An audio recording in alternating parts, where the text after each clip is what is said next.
Hello মিরপুরবাসী, সবাই কেমন আছো? আজ কিন্তু তোমাদের মিরপুরেই আমার সারাটা দিন কেটে গেল। আর হ্যাঁ, খুব ভালো যে কাটলো তা কিন্তু না, কারণ ওই দিন আমার অনেক বেশি প্যারা ছিল। কিন্তু মিরপুরে যেতে অনেক ভালো লাগে, মিরপুরের সব কিছুই অনেক ভালো লাগে।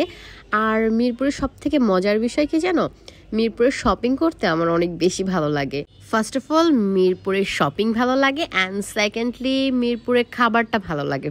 রাইট। বাট আমার উত্তরা কিন্তু একদমই বেস্ট, যাই বলি না বলি।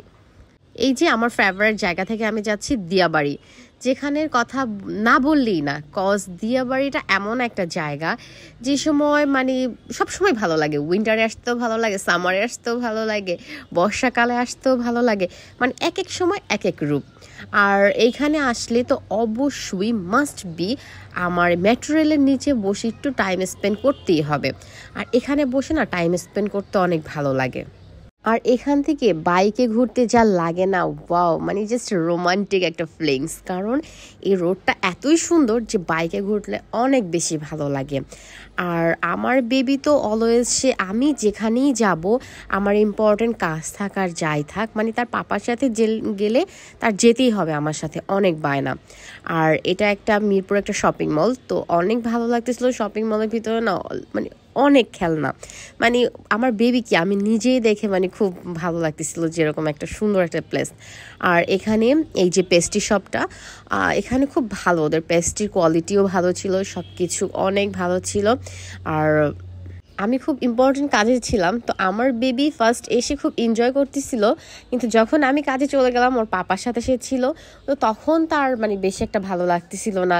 সে লিটারলি অনেক টায়ার্ড হয়ে গেছিলো, এরকম একটা বিষয়। কারণ ছোট মানুষ কতক্ষণ বাহিরে থাকতে পারে।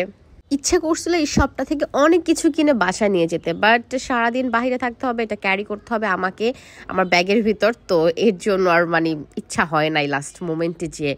তো আমার কাজ শেষ হতে হতে তারপর দেখি লাঞ্চের টাইম হয়ে গেল, তো ঝটপট করে লাঞ্চ করতে যাব। বাট আমার হাজবেন্ড বলছে চলো তোমাকে আজকে অনেক ভালো এক জায়গায় ট্রিট দিব, চলো রাব্বানিতে যেয়ে খাবো।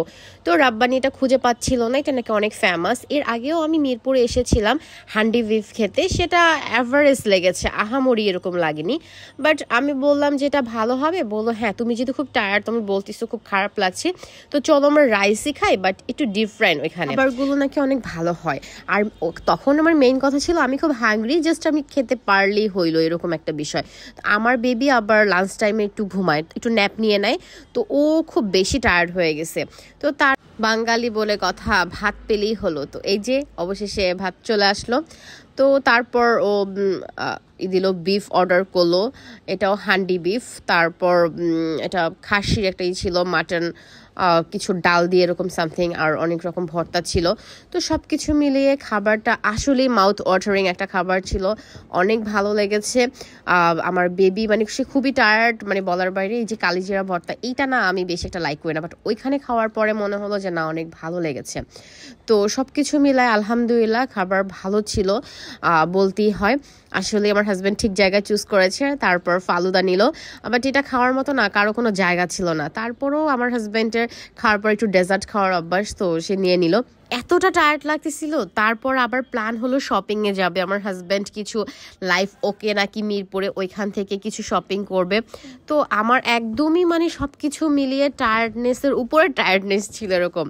তো আমার বেবি তারপরও সে অনেক এনার্জেটিকভাবে কাজ করতেছিল, সে তার পাপার সাথে ড্রেস চয়েস করতেছে। বাট আমি একদমই মানে কি বলবো, শোরুমের এক কোনায় বসেছিলাম, মানে এতিমের মতো, মানে আমার আর কোনো কিছু ভালো লাগছিল না। মানে লিটারলি আমি কখন বাসায় যাব।